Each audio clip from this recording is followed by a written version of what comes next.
Google meet online కార్యక్రమానికి హాజరైనటువంటి హేతువాద మానవవాద ఉద్యమ మిత్రులందరికీ, ఆర్గనైజర్స్ రవీంద్ర బాబు గారికి, షేక్ దర్యావలి గారికి, తెలంగాణ హేతువాద సంఘ అధ్యక్షులు కె శ్రీనివాసాచారి గారికి, ఇతర మిత్రులందరికీ కూడా నా అభినందనలు, శుభాకాంక్షలు తెలియజేస్తున్నాను.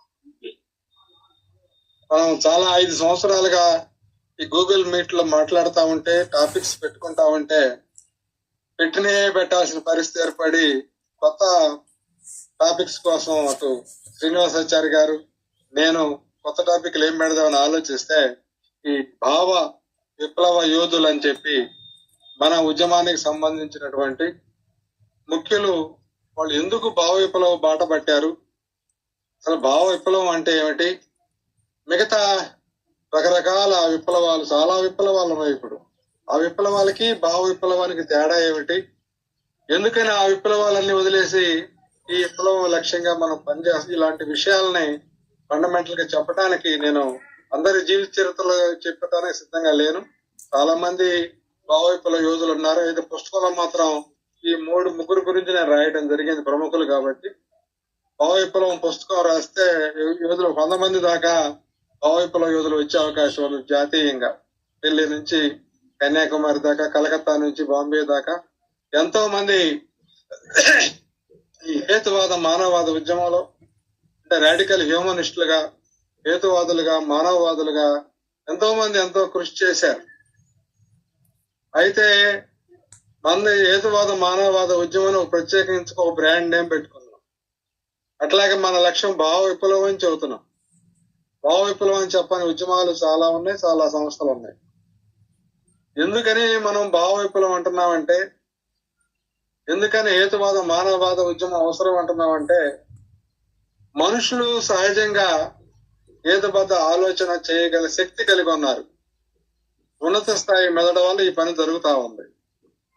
కానీ ఇటీవల వచ్చినటువంటి మతాలు, మత గ్రంథాలు, వాటి విశ్వాసాలు, వాటి ఆచారాలు, వాటి సాంప్రదాయాలు, ఆ మత గ్రంథాలకి భాష్యాలు చెప్పినటువంటి వారి యొక్క ప్రభావం, ఇవన్నీ కలిసి మరి ఎన్ని చీలకలైనా చివరికి అది ఒక మతంగా ఏర్పడతాం. అట్లాగే క్రైస్తవమైన, అట్లాగే ఖురాన్ అయినా సరే చీలికలు ఉన్నప్పటికీ ఒకే మతంగా ఉండి చివరికి మతాల సారం అంతా ఏమిటంటే భావ విప్లవాన్ని ఎదుర్కోవటం. మతాలన్నీ కూడా భావ విప్లవాన్ని ఎదుర్కొంటాయి. ఎందుకు ఎదుర్కొంటాయి అంటే, అది క్రైస్తవ మతం బైబిల్ ఆధారంగా, ఇస్లాం మతం ఖురాన్ ఆధారంగా, సరే హిందూ మతం వివిధ గ్రంథాలు, గీతగా వేదాలు కావచ్చు, ఉపనిషత్తులు కావచ్చు, లేదా ఇలాంటి భగవద్గీత, రామాయణ, మహాభారతాలు కావచ్చు, వీటన్నిటిని ఆధారంగా నడిచేది. ఇవన్నీ కూడా పాత్రలు, పాత్రధారులు మారినప్పటికీ, గ్రంథాల పేర్లు మారినప్పటికీ అన్ని దైవం చుట్టూ తిరిగేవి, స్వర్గ నరకాల చుట్టూ తిరిగేవి, పూర్వజన్మ పునర్జన్మల చుట్టూ తిరిగేవి. మనుషులను పక్కన పెట్టేసి, మనుషులు ఆలోచించుకోనీయకుండా మనుషుల మీద ఈ గ్రంథాలు, మత గ్రంథాలు, మత విశ్వాసాలు ఒక ఆదేశాన్ని ఇచ్చేసి, మేము చెప్పేవన్నీ కూడా పరమ సత్యాలో, మా గ్రంథంలో ఉన్నది పరమ సత్యం అని ప్రతి మతస్థుడు చెబుతుంటాడు. అంటే మిగతా వాళ్ళు ఆ గ్రంథానికి మించి పోకూడదని. సరే ఆ గ్రంథాలతో ఆగారంటే ఆగల. గ్రీకు కాలం ముందు నుంచి కూడా తత్వవేత్తలు, వైజ్ఞానికవేత్తలు, స్వేచ్ఛావాదులు, నైతికవాదులు తమ మనసుకి నచ్చనటువంటి వాటిని తిరస్కరించిన వాళ్ళు, అహేతుకంగా అనిపించిన వాటిని తిరస్కరించిన వాళ్ళు ఎంతో మంది మత గ్రంథాల నుంచి బయటకు వచ్చేసి, మత గ్రంథాలకు బయట సెక్యులర్ గా మరి వాళ్ళు విషయాలు చెప్పి సెక్యులర్ గా ప్రవర్తించిన వాళ్ళు చాలా మంది ఉన్నారు. ఎందుకు వచ్చారంటే అట్లా మత గ్రంథాలను దాటి మనం చెప్పుకుంటున్నాం మనుషులు సహజంగా హేతుబద్ధ ఆలోచన పరులు అని. ఎంత మత విశ్వాసాలు రంగరించి పోసిన పిల్లల పెంపకంలో నుంచి, సామాజిక పెంపకంలో నుంచి వచ్చినప్పటికీ కూడా సహజంగా ఉండేటువంటి హేతుబద్ధ ఆలోచన ఎవరైతే బలంగా వినియోగించుకుంటారో, ఎవరైతే విశ్వాసాలను ప్రశ్నించి ఆధారాలు అడుగుతారో, విశ్వాసాలను ప్రశ్నించి ఆధారాలు లేకపోతే తిరస్కరిస్తారో, అలా బలంగా హేతుబద్ధ ఆలోచనని కార్యకారణ అవగాహనతో అర్థం చేసుకుని ప్రశ్నిస్తారో వాళ్ళు మత గ్రంథాల్లో ఉన్నాయని విశ్వాసాలు, అవి నిరాధారాలు, అవి అసత్యాలు, అవి సత్యాలు కూడా కాదు, పరమ సత్యాలు అంటున్నారు వాళ్ళు అని చెప్పి మత గ్రంథాల నుంచి బయటికి, అంటే బైబుల్ నుంచి బయటికి, ఖురాన్ నుంచి బయటికి, గీత నుంచి, రామాయణం నుంచి, మహాభారతం నుంచి బయటకు వచ్చి, కుల వ్యవస్థ నుంచి బయటకు వచ్చి, జాతి వ్యవస్థ నుంచి బయటకు వచ్చి సెక్యులర్ గా ఈ లోకంలో కార్యకారణ అవగాహనతో హేతుబద్ధ యోచనతో మనుషుల్లాగా ఎలా జీవించాలనేటువంటి చాలా మంది వచ్చారు. వచ్చినప్పటికీ మరలా తలా ఒక దారి దొక్కారు. నాస్తికులు కావచ్చు, మొట్టమొదటి వాళ్ళు వచ్చారు, చార్వాకులు వచ్చారు, వాళ్ళని పక్కన నెట్టేశారు. మళ్ళా హిందూ మతం వచ్చింది, తర్వాత బౌద్ధం వచ్చింది, దాన్ని పక్కన నెట్టేశారు. మధ్యకాల అంధకారం అంతా నడిచింది. ఏమన్ లాంటి భావ విప్లవకారుడు వచ్చాడు, భావ విప్లవ యోధుడు వచ్చాడు. తర్వాత రకరకాల వాళ్ళు వచ్చారు. ఇక నుంచి ఇందాక రవీంద్రబాబు గారు చెప్పినట్టు స్వామిని ముద్దు నరసింహ కావచ్చు, లేదా మామిడిపట్టి వెంకటరంగయ్య కావచ్చు, లేదా ఇంకా త్రిపురనేని. ఇట్లా ఇప్పుడు త్రిపురనేని తర్వాత చూసుకుంటే రావుపూడి వెంకటాద్రి గారు, ఎంఎన్ రాయ్, వీళ్ళందరూ వచ్చారు. మొట్టమొదటి నుంచి త్రిపురనేని రామస్వామి బాట భావ విప్లవ బాట. 1911లోనే ఆయన కురుక్షేత్ర యుద్ధం లాంటి నాటికలు రాసి వాటిల్లో భారతంలో ఉన్నటువంటి అహేతుకాలని, అసంబద్ధ విషయాల్ని ప్రశ్నించాడు. ఇప్పుడు 1911లో అప్పుడు ఎంఎన్ రాయ్ ఏం చేస్తా ఉన్నాడు, అనుశీలన సమితిలో ఉండి, ఒక తీవ్రవాద సంస్థలో ఉండి ఈ బ్రిటిష్ వాళ్ళని ఎల్లగొట్టాలనేటువంటి ఆయుధాల కోసం వెతుకుతూ పోరాటం చేసే దశలో ఎంఎన్ రాయ్ ఉన్నాడు 1911కి. పెరియారు 1925 దాకా కాంగ్రెస్ లో ఉండి ఆయన తర్వాత బయటకు వచ్చి ఈ ఆత్మగౌరవ పోరాటాన్ని చేశాడు. ఆ లెక్కను చూసుకుంటే ఎంఎన్ రాయ్ కంటే ముందుగా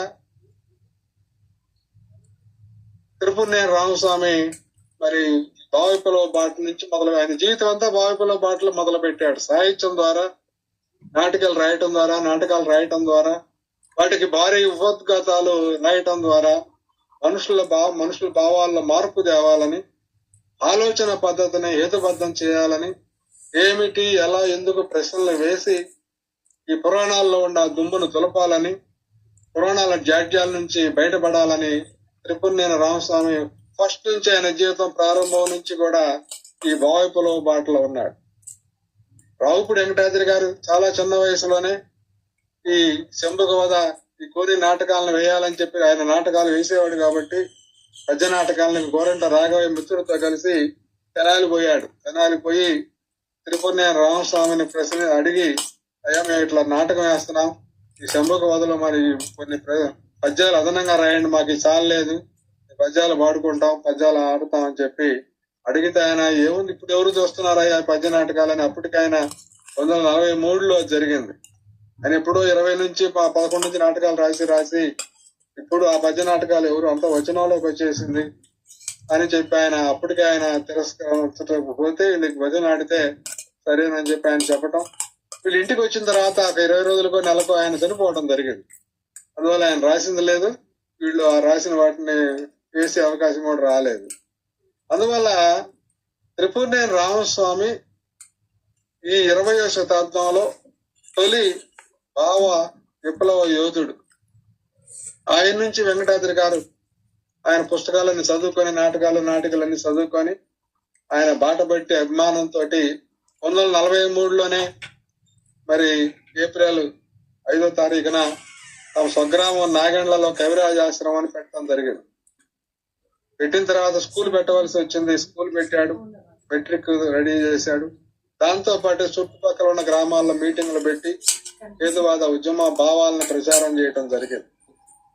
అనేక మంది లిబరల్ మైండ్ అండ్ వాళ్ళ బ్రహ్మం లాంటి స్నేహితులు ఇతరులను పెట్టుకొని ఆ స్కూల్ నడిపి మరి పెరియార్ లాంటి వాళ్ళని, అన్నాదురై లాంటి వాళ్ళని 1944 వార్షికోత్సవానికి పిలవటం జరిగింది. ఆ తర్వాత వెంకటాద్రి గారు మద్రాసు పోయి పెరియార్ ఆహ్వానం మేరకు పెరియార్ గారి ఇంట్లో ఉండి ఆయన గ్రంథాలయంలో ఉండి 3 పుస్తకాలు తీసుకొని రావడం జరిగింది. సైంటిఫిక్ అవుట్లుక్ తో ఉండే పుస్తకాలు, సైంటిఫిక్ హిస్టరీతో ఉండే పుస్తకాలు తీసుకొని రావడం. అవి చదివిన తర్వాత ఆయన సైంటిఫిక్ పుస్తకాలు అవసరం అని చెప్పి సైన్స్ పుస్తకాలు తెప్పించుకొని చదవటం. ఈ లోపు 46లో 49లో నెహ్రూ నేలటం, ఎంఎన్ రాయ్తో పరిచయం, ఆయన భావాలతో పరిచయం ఏర్పడటం. 48లో ఆయన రాడికల్ డెమోక్రటిక్ పార్టీని రద్దు చేసుకొని 48 డిసెంబర్ నుంచి ఈ రాడికల్ హ్యూమనిస్ట్ ఉద్యమం, రాడికల్ హ్యూమనిస్ట్ మూవ్మెంట్ ని స్టార్ట్ చేసి రాజకీయాల నుంచి తప్పుకొని అధికారం వైపు చూడకుండా ప్రజల్లో ఎలాంటి విప్లవం రావాలన్నా ముందుగా కల్చరల్ రెవల్యూషన్ రావాలి. సాంస్కృతిక విప్లవం రాకుండా, సాంస్కృతిక భావజాలం మారకుండా, ఆలోచన పద్ధతి, మనుషుల యొక్క ఆలోచన పద్ధతి హేతుబద్ధం కాకుండా ఇక ఏ విప్లవం రాదు, సరైన విప్లవం ఏది రాదు అని ఆయన 1936లో ప్రకటించాడు. జైలుకు పోయి వచ్చిన తర్వాత ప్రకటించి 43లో 40లో డెమోక్రటిక్ పార్టీ పెట్టి 48 వరకు నడిపి 48లో రాజకీయ పార్టీ రహిత ప్రత్యక్ష ప్రజాస్వామ్యం అవసరం అని చెప్పి రాడికల్ హ్యూమనిస్టిక్ ఉద్యమం పార్టీ కాకుండా, అధికారం కోసం కాకుండా ప్రజల్లో వైజ్ఞానిక భావ విప్లవాన్ని తీసుకురావాలని, రినైజాన్స్ రావాలని చెప్పి రినైజాన్స్ సెంటర్ కూడా, ఇండియన్ రినైజాన్స్ సెంటర్ కూడా పెట్టి ఆ విధంగా 48 నుంచి ఈ రాడికల్ హ్యూమనిస్ట్ మూవ్మెంట్ రావడం జరిగింది. 22 సూత్రాలు. ఆ సూత్రాల ప్రకారం అందరూ ఆగారా వాళ్ళు 4 పేజీలు 5 పేజీలు ఉంటాయి. వాటిని వివరిస్తూ మన వాళ్ళు చాలా మంది చాలా పుస్తకాలు రాయడం జరిగింది. కలకత్తాలో, బాంబేలో, తెనాల్లో, మద్రాసులో, ఢిల్లీలో, ఇంకా అనేక చోట్ల ఈ రాడికల్ హ్యూమనిస్టులు వచ్చి ఈ రాడికల్ హ్యూమనిస్ట్ సూత్రాలని వివరిస్తూ ఆయన ముందుకు సాగటం జరిగింది. అట్లా ఈ రాడికల్ హ్యూమనిస్ట్ సూత్రాలతో ప్రభావితమైనటువంటి రావుపూడి వెంకటాద్రి అటు సైంటిఫిక్ అవుట్లుక్ ని, రేషనలిస్ట్ థింకింగ్ ని, అట్లాగే హ్యూమనిస్ట్ లైఫ్ స్టాండ్స్ ని ఆమోదించి ఆయన రచనలు 1944 రచనలు ప్రారంభించి ఇక క్రమేణా 100 పుస్తకాల దాకా ఆయన రాయటం జరిగింది. హేతువాది పత్రికను స్థాపించి 41 సంవత్సరాల పాటు చనిపోయిన దాకా, ఆఖరి క్షణం దాకా ఆయన దానికి ఎడిటర్ గా ఉండి దాని పబ్లిషింగ్ అంతా ఆయన చూడటం జరిగింది. పత్రిక లేనిదే హేతువాద మానవవాద ఉద్యమం ఉండదని చెప్పి గట్టిగా ఆయన చెప్పాడు. ఈ ఆరోగ్య రహస్యం ఏందా అంటే హేతువాది ఆరోగ్యమే నా ఆరోగ్యం అన్నాడు ఆయన. హేతువాది ఆరోగ్యంగా నడిచినంత కాలం నేను ఆరోగ్యంగా ఉంటానని ఆయన చెప్పడం జరిగింది. హేతువాదే కాదు, 1930లో భారత హేతువాద సంఘం బాంబేలో స్టార్ట్ అయినప్పుడు డాక్టర్ సిఎల్ డివైన్ లాంటి వాళ్ళు ఆడు ఉండి ఎమ్మటే రీజన్ పత్రిక పెట్టారు. రీజన్ ఇంగ్లీష్ లో పత్రిక పెట్టారు, మాస్ పత్రిక. ఈ రీజన్ పత్రికలో ఇంగ్లీష్ లో వ్యాసాలు, చాలా మంది వ్యాసాలు రాశారు. అంటే ఇప్పుడు దాదాపు 95 సంవత్సరాల క్రితం. ఏమి రాశారంటే బైబిల్లో ఉన్న విషయాల మీద, లేదా హిందూ మత గ్రంథాల్లో ఉన్న విషయాల మీద, లేదా క్రైస్తవులు ఉన్న విషయాల మీద, అట్లాగే హ్యూమనిస్ట్ లైఫ్ స్టైల్స్ ఎలా ఉండాలి, సైంటిఫిక్ అవుట్లుక్ తోటి రెనెసాన్స్ ఎలా రావాలి, ఈ విషయాల మీద వాళ్ళు వ్యాసాలు రాసి ఆ వ్యాసాలను పుస్తకాలుగా ప్రింట్ చేయడం జరిగింది. ఆ సిఎల్ డివైన్ క్రైస్తవమైన వ్యాసాలు రాస్తే వాళ్ళు ఎవరు కేసు పెట్టారు. రీజన్ కేసు అని చెప్పి అది చాలా పాపులర్ అయింది. రీజన్ పత్రిక ఎడిటర్ కాబట్టి ఆయన మీద కేసు పెట్టారు. ఆయన వ్యాసాల మీద వాళ్ళు క్రిస్టియన్స్, వాళ్ళు పెడితే అది చివరికి కోర్టులో ఆడి సిఎల్ డివైన్ గెలిచి ఆయనకి భావ ప్రకటన స్వేచ్ఛ ఉందని అక్కడ బాంబే హైకోర్టు వాళ్ళు చెప్పడం జరిగింది. 1930 నుంచి వాళ్ళు 12 సంవత్సరాల పాటు 13 సంవత్సరాల పాటు ఈ రీజన్ పత్రికను ఇంగ్లీష్ లో నడిపారు. తెలుగు వాళ్ళు కూడా దాంట్లో వ్యాసాలు రాశారు. రంగాచార్య అని చెప్పి ఒక ఆయన రాయటం జరిగింది. రంగయ్య నాయుడు, రంగాచార్య ఒక ఆయన ఉన్నాడు. అట్లాగే ఢిల్లీ నుంచి రాశారు, కలకత్తా వాళ్ళు రాశారు, వ్యాసాలు రాసుకుంటూ వచ్చారు. బాంబేలో రీజన్ లో చాలా మంది ఎంఎన్ రాయ్ వ్యాసాలను కూడా దాంట్లో వేసుకోవడం జరిగింది. ఆ రీజన్ పత్రిక పెట్టినప్పుడు ఎంఎన్ రాయ్ ఇక్కడ బాంబేలోనే ఉన్నాడు. జైల్లో ముందు కానీ ఆయన జైల్లో పెట్ట తర్వాత కానీ ఇండియాలో ఉన్నాడు.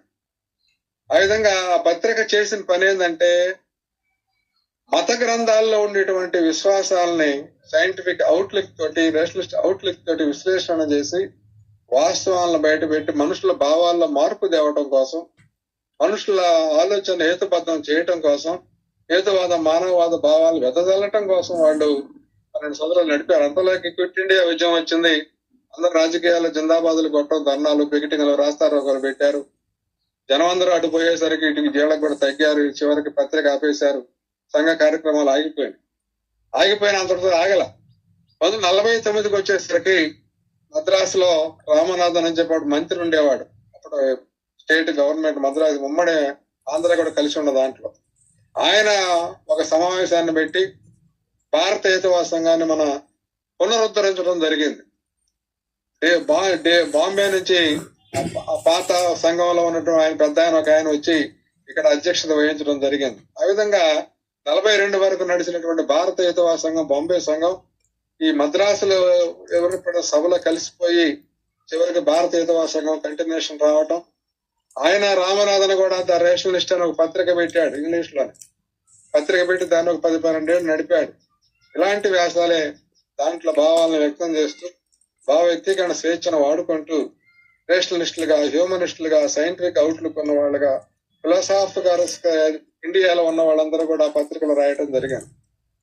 మనుషుల భావాల్లో మార్పు రావాలి, మనుషుల ఆలోచన పద్ధతి హేతుబద్ధం కావాలి, మనుషులుగా జీవించాలనేటువంటి లక్ష్యాలతోటి, స్వేచ్ఛగా నైతికంగా జీవించాలనేటువంటి లక్ష్యాలతోటి, ఈ సెక్యులర్ గా జీవించాలనే లక్ష్యాలతోటి వాళ్ళు ఆ పత్రికను నడిపారు. ఆ తర్వాత మరి 70-65 నుంచి వచ్చేసరికి జనాల్లో అంతకుముందు మద్రాసులోనే ఆవుల గోపాలకృష్ణ పాల్గొనటం, ఎంఎన్ రాయన్ ఉపాధ్యక్షులుగా భారత హేతువాద సంఘానికి ఉపాధ్యక్షులుగా ఎన్నుకోవటం, తెనాలిలో 1952లో మహాసభలు పెట్టాడు ఆవుల గోపాలకృష్ణమూర్తి. పెట్టి ఎంఎన్ రాయన్ రమ్మంటే ఆయన వ్యాసం రాసి పంపించాడు. ఆయన రావాది కాకపోయినా చదవటం జరిగింది. 52-55 వరుస మహాసభలు పెట్టడం జరిగింది. ఈ 60-65కి వచ్చేసరికి అక్కడ హైదరాబాద్ లో కూడా మన ఆవుల సాంబశివరావు లాంటి వాళ్ళు అక్కడ ఉండి, చెన్నై లాంటి వాళ్ళు ఉండి ఆ మహాసభలను అక్కడ పెట్టడం జరిగింది. 1970లో వాళ్ళు రేషనలిస్ట్ పత్రిక పెట్టారు. మద్రాసులో ఎవరు లేకపోతే హైదరాబాద్ లోని ఆవుల గోపాలకృష్ణ, ఆవుల సాంబశివరావు, ఎన్నయ్య, ఎన్కే ఆచార్య లాంటి వాళ్ళందరూ కూడా అక్కడ పత్రిక పెట్టి వాళ్ళు పత్రికను నడిపారు. ఇంగ్లీష్ పత్రికను నడిపారు. ఇది జాతీయ ఉద్యమం కాబట్టి ఇంగ్లీష్ పత్రికను నడిపారు. నడిపిన తర్వాత అత్తలూరు సూర్యనారాయణ వచ్చాడు మద్రాసు నుంచి. ఆ సభలకి వచ్చి నేను నడుపుతాను పత్రికని నేను అని చెప్పి ఆయన జనరల్ సెక్రటరీ అయ్యాడు భారత హేతువాద సంఘానికి. మద్రాసు నుంచి ఆయన ఫ్రీ థాట్ అని చెప్పి ఒక పత్రిక పేరు పెట్టుకొని ఇవే భారత హేతువాద సంఘ లక్ష్యాల కోసం ఆ ఫ్రీ థాట్ ని నడపడం జరిగింది. ఆయన తీసుకున్న తర్వాత మధ్యలో 74, 75, 76లో ఏటీ కొవ్వూరుని ఆహ్వానించి ఆ హిప్నటిజం ప్రోగ్రాం తోటి, మ్యాజిక్ ప్రోగ్రాం తోటి ఆ శ్రీలంక హేతువాద సంఘ అధ్యక్షుడు ఏటీ కొవ్వూరుని తీసుకొచ్చి ఇండియా మొత్తం 2-3 సార్లు తిప్పాడు. ఆంధ్రాలో, తెలంగాణలో ఎక్కడ హ్యూమనిస్టులు ఉన్నారో వాళ్ళు ఎక్కువ మంది హ్యూమనిస్టుల బ్యాక్గ్రౌండ్ లో ఉండి ఆ సమావేశాలని ఆంధ్రాలో నిర్వహించడం జరిగింది. ఆ విధంగా ఏటీ కొవ్వూరు వచ్చిన తర్వాత ఆయనతో ప్రభావితమైన వాళ్ళు వెనక లోకల స్థానిక హేతువాద సంఘాలు పెట్టారు. ఆ స్థానిక హేతువాద సంఘాలు పెట్టడానికి ముందే చార్వాక వెంకటేశ్వర్ల గారు చార్వాక పత్రిక పెట్టి నడిపాడు. ఆ చార్వాక పత్రిక అంటే ముందే హైదరాబాద్ లో మరి ఎంఈ రామూర్తి గారు వికాసం పత్రిక నడిపాడు 6-7 సంవత్సరాలు. తర్వాత చార్వాక పత్రిక వచ్చింది. చార్వాక పత్రిక కూడా 6-7 సంవత్సరాలు నడిచింది. భావ విప్లవాన్ని కాంక్షించే మనుషుల భావాల్లో మార్పు రావాలని చెప్పి ఈ చార్వాకలో వెంకటాద్రి గారు లాంటి వాళ్ళు చాలా మంది ఆనాటికి ఉన్న రచయితలందరూ కూడా వ్యాసాలు రాయడం. పేరుకు చార్వాకే గాని దాంట్లో హేతువాదం, మానవత్వం లాంటి వ్యాసాలు, విశ్వతత్వం లాంటి వెంకటాద్రి గారి వ్యాసాలు అక్కడే మొదలైంది. ఆ తర్వాత 79లో వచ్చేసరికి ఈ స్థానిక సంఘాలన్నీ కలిసిపోయి ఆంధ్రప్రదేశ్ హేతువాద సంఘంగా ఏలూరులో 79లో వచ్చాక వెంకటాద్రి గారు వ్యవస్థాపక అధ్యక్షులు అయ్యాక అంతవరకు భారత హేతువాద సంఘ కార్యక్రమాల్లో ఎక్కువ హేతువాదం మానవవాదం అనే మాట దొరలేదు కాదు. వెంకటాద్రి గారు వచ్చిన తర్వాత ఆల్రెడీ హ్యూమనిస్టులు కాబట్టి, రాడికల్ హ్యూమనిస్ట్ కాబట్టి, అప్పుడు 48లోనే రాడికల్ హ్యూమనిస్ట్ అయ్యాడు. 79కి 30 సంవత్సరాలు అయిపోయింది కాబట్టి అప్పుడు ఆయన వచ్చిన తర్వాత ఏం జరిగిందంటే ఒక విశ్లేషణ, హేతువాద ఉద్యమానికి మానవవాద మలుపునిచ్చానని చెప్పి ఆయన అనేక సార్లు చెప్పాడు. అప్పుడు దాకా భారత హేతువాద సంఘం హేతువాద ఉద్యమం, హేతువాదం పేరుతో నడిచింది, హేతువాదం పేరుతో పత్రికలు పెట్టారే గాని మానవవాదం అనే మాటని చేర్చల. అయితే వెంకటాద్రి గారు కూడా 1982లో హేతువాది పత్రిక స్థాపించి ఆ చార్వాక పత్రికని హ్యాండ్ ఓవర్ చేసుకునే అవకాశం లేక అది ఆగిపోతే కొత్తగా పత్రిక పెట్టి నడపడం మొదలు పెట్టి 41 సంవత్సరాల పాటు ఆయన పత్రికను నడిపాడు. దాంట్లో ఎడిటోరియల్స్ వచ్చినాయి, ఆయన వ్యాసాలు వచ్చినాయి. ఇతరుల వ్యాసాలు చాలా వచ్చినాయి. మతాలను విమర్శిస్తే వ్యాసాలు వచ్చినాయి, విశ్వతత్వాన్ని వివరిస్తే వ్యాసాలు వచ్చినాయి, కల్చరల్ రెవల్యూషన్ కోసం వ్యాసాలు వచ్చినాయి, మోరల్ వాల్యూస్ కోసం వ్యాసాలు వచ్చినాయి. ఈ సైంటిఫిక్ అవుట్లుక్ తోటి అనేక సాంప్రదాయాలను ఖండిస్తూ ఎంతో మంది రచయితలు హేతువాదులు మొదలుపెట్టి బహుగ్రంథ రచయితలైన వాళ్ళు చాలా మంది ఉన్నారు. ఈ హేతువాది పత్రిక కావచ్చు, లేదా న్యూ హ్యూమనిస్ట్ అని అంచా పాపారా గారు నడిపిన పత్రిక, ఇవన్నీ కూడా భావ విప్లవం లక్ష్యంగా సాగినటువంటి పత్రికలు.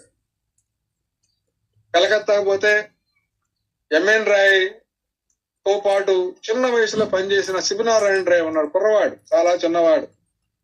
ఎంఎన్ రాయ్ భావాలను అర్థం చేసుకొని ఆయన ఎంఎన్ రాయ్ తో పాటు ఉండి ఆ రాడికల్ సూత్రాల ఫ్రేమ్ వర్క్ లో కూడా ఆయన పనిచేసి చిన్నవాడైనప్పటికీ అవగాహనతో కలకత్తా నుంచి ఆయన ఇతర దేశాల్లో ఉండి ప్రొఫెసర్ గా ఉండి విజిటింగ్ ప్రొఫెసర్ వస్తా పోతా ఆయన వృత్తి ధర్మం చేసుకుంటానే ఈ రాడికల్ హ్యూమనిస్ట్ గా ఎంఎన్ రాయ్ తో పాటు ఉండి చాలా కృషి చేయటం. బాంబే వాళ్ళు రాడికల్ హ్యూమనిస్ట్ పత్రికని నడపలేకపోతే కలకత్తా తీసుకెళ్లి నడిపాడు. అక్కడ రెనేసాన్స్ పబ్లిషర్స్ సంస్థ పెట్టి అనేక పుస్తకాలని ఆయన రచనలను ప్రింట్ చేయడం జరిగింది. బెంగాల్లో రాశాడు, ప్లస్ ఇంగ్లీష్ లో కూడా రాశాడు. అటు ఇటు అనువాదాలు జరిగినాయి.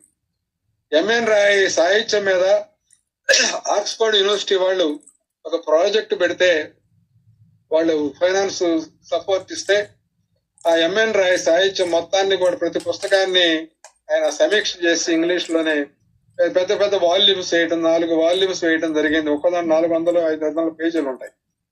అవన్నీ కూడా ఎడిట్ చేసి ముఖ్యమైన పాయింట్లు తీసుకొచ్చి ఆయన సారం అంతా కూడా ఎంఎన్ రాయ్ చెప్పిన సాహిత్య సారం అంతా కూడా ఈ వీటిలో పెట్టడం జరిగింది.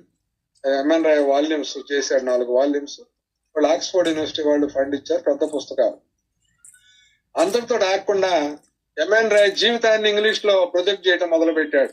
చివరి దశలో 5-6 వాల్యూమ్స్ చేసి ఒక్కొక్క వాల్యూమ్ 2 పార్ట్లుగా పెట్టి ఆయన ఎంఎన్ రాయ్ స్టార్టింగ్ నుంచి చివరి దాకా ఆయన జీవితం, ఆయన సాహిత్యం మీద అనేక సాక్ష్యాలు, అనేక ఆధారాలు తీసుకొని ఆయన వరుసగా సంవత్సరాల వారీగా పెట్టుకొని అనేక వాల్యూమ్స్ ని ప్రింట్ వేసి కలకత్తాలు ప్రింట్ వేసి అయిపోయినాయి. వెంకటాద్రి గారు రాకపోయేసరికి అవన్నీ అయిపోయి కొన్ని వాల్యూమ్స్ అయిపోయి రాలే, కొన్ని వచ్చినాయి. అవన్నీ మన ఇంకోళ్ళు రాడికల్ హ్యూమనిస్ట్ మన సెంటర్ లో ఉన్న గ్రంథాలయంలో ఆ పుస్తకాలు ఉన్నాయి. అట్లా శివనారాయణ రే దేశంలో జరిగేటువంటి అనేక చోట్లకి వెళ్తా ఆయన పుస్తకాలు రాసుకుంటూ ఉపన్యాసాలు ఇస్తూ ఆయన పెద్ద రీసెర్చ్ వర్క్, ఆయన సబ్జెక్ట్ లిటరేచర్ ఏదైనా కావచ్చు, ఇది కావచ్చు. ఆ విధంగా ఆయన ఒక భావోత్పల యోధుడు. మనకు దూరంగా ఉండొచ్చు, మనకు ఆయన గురించి బాగా తెలియకపోవచ్చు. బాంబేకి వెళ్తే డాక్టర్ పరీక్ అని చెప్పి ఒక ప్రొఫెసర్ ఉండేవాడు బాంబే యూనివర్సిటీలో. ఆయన ఎంఎన్ రాయ్కి చాలా దగ్గర. వాళ్ళు పెట్టుబడిదారులు ఒక ఎకనామిక్ ప్లాన్ ఇస్తే ఈ పరీక్ ఎంఎన్ రాయ్ ఇద్దరు కలిసి పీపుల్స్ ప్లాన్ ఇవ్వడం జరిగింది. రాజ్యాంగాన్ని రాస్తే ఎంఎన్ రాయ్ రాజ్యాంగ రాసి కూడా పక్కనే ఉండి ఆయనకి చేదోడు వాదోడుగా ఉండేటువంటి వ్యక్తి పరీక్, డాక్టర్ పరీక్. ఆయన భార్య ఇందూమతి. మనం బాంబే పోయినప్పుడు 1999లో ఇంటర్నేషనల్ హ్యూమనిస్ట్ కాన్ఫరెన్స్ జరిగినప్పుడు చేసిన పని అంతా ఆ ఇందూమతి పరీక్, ఆయన పరీక్ భార్య ఇందూమతి పరీక్, ఆమె కూడా డాక్టర్. ఆమె దగ్గరకు వచ్చేసరికి అసలు పోయి ఈ స్త్రీ సంస్థలను పెట్టి, స్త్రీ అభ్యుదయ సంస్థలను పెట్టి ఆ బాంబే యూనివర్సిటీ నుంచి 2 ఎకరాల స్థలం ఇస్తే దాని ఆధారంతో పెద్ద బిల్డింగ్ కట్టి చివరికి దాన్ని ఎంఎన్ రాయ్ సెంటర్ పేరు పెట్టారే కానీ అక్కడ ఈ భావవిపుల కృషి కాకుండా ఈ ఆడవాళ్ళకి వాళ్ళు ఆర్థికంగా నిలదొక్కునేందుకు కుట్టు మిషన్ లాంటి రకరకాల సంస్థలు పెట్టి, అది కూడా ఉన్న బిల్డింగ్ అంతా కూడా ఒక స్త్రీ సంస్థది, మహిళా సంస్థది. అప్పుడు శరత్ పవార్ మహిళల కోసం స్థలాలు ఇస్తే వీళ్ళకి కూడా ఇస్తే 2 ఎకరాలు చాలా కోట్ల విలువైనటువంటి స్థలం, దాంట్లో బిల్డింగ్ కట్టారు. లోన్లు తెచ్చి మరి ఏం చేశారో మొత్తానికి పెద్ద బిల్డింగ్ కట్టారు. అక్కడే సభలు జరిగి అందరం చూసాం. చూస్తే అక్కడ చివరికి అక్కడ భావవిపుల కృషి లేదు. పరీక్ ఏమో ఎంఎన్ రాయ్ పక్కన ఉన్నాడు, ఇందుమతి పరీక్ ఏమో ఈ సర్వీస్ చేసుకుంటూ, రోగులకు సర్వీస్ చేసుకుంటూ, ఆడవాళ్ళకి ఈ శిక్షణలు ఇస్తూ ఇట్లా గడిపేసింది. హ్యూమనిస్ట్ కాన్ఫరెన్స్ కూడా జరిగింది. ఆ విధంగా మరి బాంబేలో ఇంకా ఉన్నారు లాయర్లు, చాలా మంది ఉన్నారు. అప్పట్లో బాంబే ఒక యూనిట్, పెద్ద యూనిట్ ఉండేది. వాళ్లే రాడికల్ హ్యూమనిస్ట్ పత్రికను నడిపారు. ఇంకా మిగతా చోట్ల చూసుకుంటే మద్రాసు గాని, తర్వాత కేరళలో, బెంగళూరులో, మిగతా స్టేట్స్ లో కూడా పోయి భారత హేతువాద సంఘం తరఫున అనేక మంది మన ఇటీవల కాలంకి వచ్చినటువంటి వాళ్ళు చాలా మంది ఈ హేతువాద ఉద్యమంలో, మానవవాద ఉద్యమంలో పనిచేసి చేశారు. ఏం చేశారు వాళ్ళు ఎవరు ముందుకు వచ్చినా ఒక పత్రిక పెట్టడం, ఆ పత్రికల వ్యాసాలు రాయడం, రాపించడం, ఆ పత్రిక బ్యాక్గ్రౌండ్ లో స్టడీ క్యాంపులు పెట్టడం, ఆ పత్రిక బ్యాక్గ్రౌండ్ లో మహాసభలు నిర్వహించడం, ఆ పత్రిక బ్యాక్గ్రౌండ్ లో ఇతర రాష్ట్రాలకు విస్తరించే పని చేసుకుంటా పోయి గత 90 సంవత్సరాల పాటు ఈ హేతువాద ఉద్యమం, తర్వాత హేతువాద మానవవాద ఉద్యమంగా మారిన తర్వాత కూడా ఇది కంటిన్యూగా జరిగింది 95 సంవత్సరాల పాటు. వాళ్ళందరూ ఏం చేశారంటే ధర్నాలు చేయలే, పికెటింగ్లు చేయలే, రాస్తారోకోలు చేయలే, లేదా ఏదో పోరాటాలు ఇదని చేయలే. వాళ్ళు చేసిందల్లా మనుషుల ఆలోచన పద్ధతి హేతుబద్ధం కావాలి, మనుషుల భావాల్లో మార్పు రావాలి, విప్లవం రావాలి, మత భావాల స్థానంలో ఆధునిక వైజ్ఞానిక హేతువాద మానవవాద భావాలని ప్రవేశపెట్టాలి, ఆ విధంగా వాడిని హేతుబద్ధ ఆలోచన పరులుగా మార్చాలి, హేతుబద్ధ ఆలోచన రగిలించాలి వాళ్ళల్లో అని చెప్పి, మనుషులుగా వాళ్ళు పరస్పర సహకారంతో జీవించాలని చెప్పి విధంగా అటు హేతువాద ఉద్యమం క్రమంగా మానవవాద ఉద్యమంగా ఏకమై చివరికి హేతువాద మానవవాద ఉద్యమంగా మనం పేరు పెట్టుకొని తెలుసుకుంటాం. ఈ 95 సంవత్సరాలకు జరిగినటువంటి వాళ్ళందరి లక్ష్యం ఏంటంటే భావ విప్లవమే. వాళ్ళు భావ విప్లవాన్ని ప్రత్యేకంగా చెప్పకపోయినా ఎంఎన్ రాయ్ అప్పుడే ఆయన కల్చరల్ రెవల్యూషన్, సాంస్కృతిక భావ విప్లవం అని పేరు పెట్టాడు. కల్చరల్ రెవల్యూషన్ అంటే సాంస్కృతిక భావాల్లో మార్పు రావాలి, ఆ భావాల్లో సాంస్కృతిక ఆచారాల్లో, వ్యవహారాల్లో, సాంప్రదాయాల్లో మార్పు వస్తుంది, మనుషులు సెక్యులర్ గా తయారవుతారు, ఈ లోకం జీవులుగా జీవిస్తారు, పరలోకాల వైపు చూడకుండా అని చెప్పి అట్లా త్రిపురనేని రామస్వామి 2011లో ఆయన భావ విప్లవ కృషి మొదలు పెడితే, పెరియార్ 25 అట్ట మొదలు పెడితే, ఎంఎన్ రాయ్ 48కి రాడికల్ హ్యూమనిస్ట్ మూవ్మెంట్ కు తీసుకొస్తే, అంతకుముందు అధ్యయనం చేశాడు యూరోప్ లో ఉన్నప్పుడే యూరోపియన్ రెనైజాన్స్ గురించి అధ్యయనం చేసి అది అవసరం అని చెప్పి ఎంఎన్ రాయ్ యూరోప్ లో ఉన్నప్పుడే ఆయన మనుషులు తత్వవేత్తలుగా కావాలా, వైజ్ఞానిక దృక్పథం రావాలా, అలాంటి రెనైజాన్స్ కూడా ఇండియాలో రావాలని చెప్పి ఇండియాలో వచ్చి దాకా చేయడం జరిగింది. ఆ విధంగా ఒక పక్కన మార్క్సిస్ట్ గా ఉంటుంది, కల్చరల్ రెవల్యూషన్ రావాలని చెప్పి ఎంఎన్ రాయ్ చేస్తూ చివరికి మార్క్సిజాన్ని వదిలేసి న్యూ హ్యూమనిజం అని చెప్పి, రాడికల్ హ్యూమనిజం అని చెప్పి, ఇంటిగ్రల్ హ్యూమనిజం అని చెప్పి మరి ఒక హ్యూమనిస్ట్ దాన్ని తయారు చేసి ఆయన కృషి చేశాడు. 48 నుంచి 54 దాకా చనిపోయిన దాకా ఆయన చేసిన పని అదే. రాజకీయాలను పక్కన పెట్టేసి ఈ ఫిలాసాఫికల్ రెవల్యూషన్ కి, కల్చరల్ రెవల్యూషన్ కి యువకుల్ని హేతువాద రాడికల్ హ్యూమనిస్టులుగా మార్చాలని, హేతువాద మానవవాద ఉద్యమంలోకి యువకులు రావాలని చెప్పి ఆయన దేశం అంతా తిరిగి మరి 54లో చనిపోయిన దాకా కూడా ఆయన కొత్త పుస్తకం త్రిపుల్ అని చెప్పి రీజన్, రొమాంటిసిజం అండ్ రెవల్యూషన్ అని ఒక బుక్ రాసి దాంట్లో ఈ భావాల చరిత్ర గత 2000 సంవత్సరాలుగా గ్రీకుల కాలం నుంచి వచ్చిన చరిత్ర అంతా కూడా దాంట్లో ఇచ్చి, భావాలు ఒక భావం మీదగా ఇంకొక భావం ఎలా వస్తా ఉంది, భావాల్లో విప్లవం ఎలా వస్తా ఉందని చెప్పి అక్కడ 2000 సంవత్సరాల పాటు వచ్చినటువంటి తాత్వికుల గురించి, వాళ్ళ భావాల గురించి, వాళ్ళ భావాల ప్రభావం గురించి, తర్వాత ఎలా ఆ భావాలు ఎదిగినాయి అని చెప్పి ఆయన ఈ భావాల చరిత్రను ఆయన త్రిపుల్ అని చెప్పి రీజన్, రొమాంటిసిజం అండ్ విప్లవం అని చెప్పి ఒక పుస్తకం, పెద్ద పుస్తకం రాయటం జరిగింది. అది రాయటానికి రాశాడు, 2 పార్టులుగా రిలీజ్ చేస్తే ఒక పార్ట్ ఆయన బతికొండగా ప్రింట్ అయింది, రెండో పార్ట్ ఆయన చూడాల రాశాడు పోయాడు, రెండో పార్ట్ తర్వాత ప్రింట్ వేశారు, తర్వాత ఆ 2 కలిపి మళ్ళా రీప్రింట్ వేశారు. అజంతా పబ్లికేషన్స్ వాళ్ళు, ఢిల్లీ వాళ్ళు, ఈ సానుభూతి పరులు ఉండే ఎంఎన్ రాయ్ సానుభూతి పరులు, ప్రెస్ వర్కర్స్ వాళ్ళు ప్రింట్ వేయడం జరిగింది. ఇండియన్ రెనైజాన్స్ సెంటర్ వాళ్ళు క్రమంగా ఎంఎన్ రాయ్ పుస్తకాలను ప్రింట్ వేయడం జరిగింది, రకరకాల పుస్తకాలు. తెనాల్లో కోగంటి రాధాకృష్ణమూర్తి గారు ఆయన ఎంఎన్ రాయ్ లైఫ్ మొత్తాన్ని తెలుగులో రాయడం జరిగింది. ఇంకా ఆయన పుస్తకాలు, వేరే పుస్తకాలు రాయడం జరిగింది. ఈ ఎంఎన్ రాయ్ మెమైర్స్ అన్ని కూడా తెలుగులోకి అనువాదం అయినాయి. ఎన్ఐ గారు మరి హైదరాబాద్ లో ఉంటూ ఎంఎన్ రాయ్ రచనలని, ఈ మెయిన్ పుస్తకాలన్నీ ఎంఎన్ రాయ్ జీవితం గురించి యువి కార్నిక్ రాసిన దాన్ని, అట్లాగే రీజన్, రొమాంటిసిజం అండ్ రెవల్యూషన్ ని, 3 P's అని చెప్పి పార్టీస్, పవర్, ఆ పుస్తకాన్ని మొత్తాన్ని కూడా తెలుగులో రాస్తే, తెలుగు అకాడమీ వాళ్ళు ప్రింట్ చేస్తే ఆ పుస్తకాన్ని నేను చదువుకున్న షేక్ బాబు గారు నాకు ఆ పుస్తకం చేతిలో పెట్టాడు. నన్ను చూసి మొట్టమొదట తర్వాత నా మాటలు పెట్టాడు. పెడితే మొత్తం నేను నోట్స్ రాసుకున్నాను. నా డైరీలో వాటిలో ముఖ్యమైన పాయింట్లు ఉండే నా డైరీలో. అప్పుడు అలవాటు ఉండేది నాకు పుస్తకాలు చదివేటప్పుడు అండర్లైన్ చేయడమే కాకుండా మెయిన్ పాయింట్లన్నీ నేను నోట్బుక్ లో రాసుకునేవాడిని. తొలిగా అవగాహన చేసుకోవడానికి కోసం, అధ్యయనం చేయడం కోసం రాసుకున్న పుస్తకాలు, నోట్ పుస్తకాలు ఇప్పుడు నాకు అవి ఉపయోగపడుతున్నాయి. కొటేషన్ లాగా ఏదన్నా కొటేషన్, వేదనలో రొమాన్సిజం లో కొటేషన్ కావాలంటే నా దగ్గర నోట్బుక్ లో ఉన్నాయి. 3 పీస్ లో కొటేషన్ కావాలంటే ఎంఎన్ రాయపావాల్ నా కొటేషన్లు అన్ని నా దగ్గర 100 కొటేషన్లు నా దగ్గర ఉన్నాయి. అందువల్ల ఈ భావ విప్లవ కృషిని రకరకాలుగా చేశారు. తెనాలి అచ్యుతరామన్ ఉన్నాడు, ఆయన చేశాడు. ఈ కోగంటి రాధాకృష్ణమూర్తి గారు ఉన్నారు, ఎంఈ రామమూర్తి, ఎంతో వందలాది మంది ఈ హేతువాదులు, మానవవాదులుగా వాళ్ళు రచనలు చేయటం ద్వారా, పుస్తకాల ప్రచురణ ద్వారా, పుస్తకాన్ని చదివించడం, ఎడ్యుకేట్ అనే స్లోగాన్ని విజయవంతం చేయడం కోసం.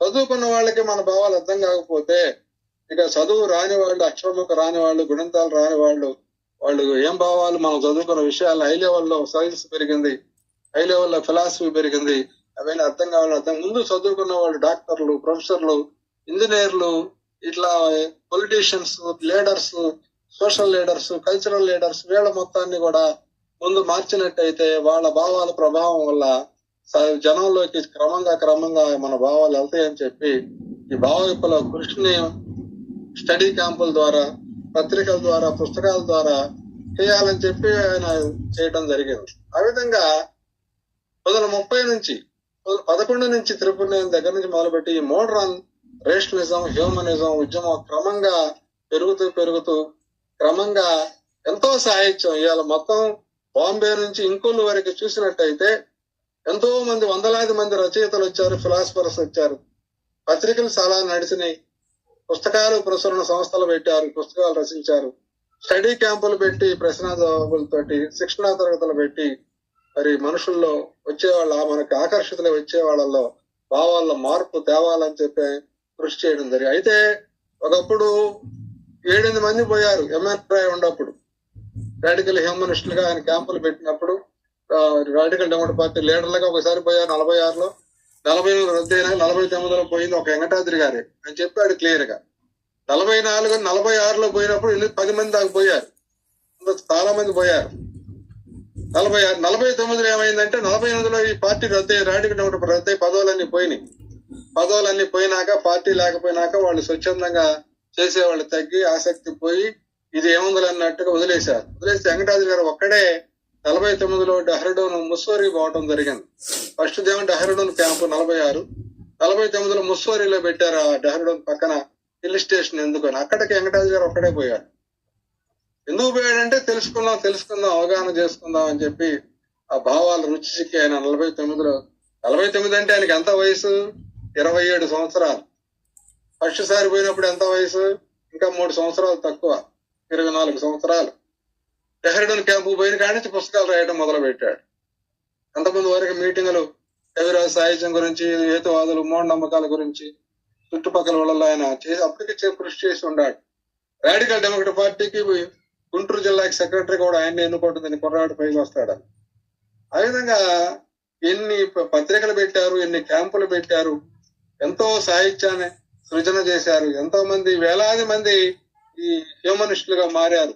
వాటిలో చెప్పాలంటే రావుపూడి వెంకటాద్రి గారి ప్రభావం వల్ల హేతువాదులుగా, మానవవాదులుగా మారిన వాళ్ళు, ప్రభావితమైన అవగాహన పెంచుకున్న వాళ్ళు ఆంధ్రప్రదేశ్, తెలంగాణలోనే వేలాది మంది ఉన్నారు. వెంకటాద్రి గారి పుస్తకాలను చదివి ప్రభావితమైన వాళ్ళు సైలెంట్ గా ఉండొచ్చు, లేదా ఉద్యమంలో రాకపోవచ్చు, ఉద్యమంలో కొంతకాలం చేసి మానుకొని ఇళ్ల దగ్గర వాళ్ళ జీవితాలని హేతుబద్ధంగా గడుపుకుంటున్న వాళ్ళు, మనుషులుగా జీవించేవాళ్ళు, అట్లా చాలా మంది ఉద్యమం అట్లా పెరిగింది. 1991లో మన రాడికల్ హ్యూమనిస్ట్ సెంటర్ పెట్టి, 93లో ఏమో పబ్లికేషన్స్ పెట్టి ఆయన పుస్తకాలు ప్రింట్ చేయడం వెంకటాద్రి గారు. చివరికి ఇప్పుడు 130 పుస్తకాలు పైన ఇంకొల్లు రాడికల్ హ్యూమనిస్ట్ సెంటర్ లో పబ్లికేషన్ విలీనం అయిన తర్వాత వెంకటాద్రి గారు చనిపోతే వీలునామా రాస్తే హేతువాది Hema publications Inkollu radical humanist centre కి చనిపోయిన కాడి నుంచి ఓనర్షిప్ వచ్చేసింది.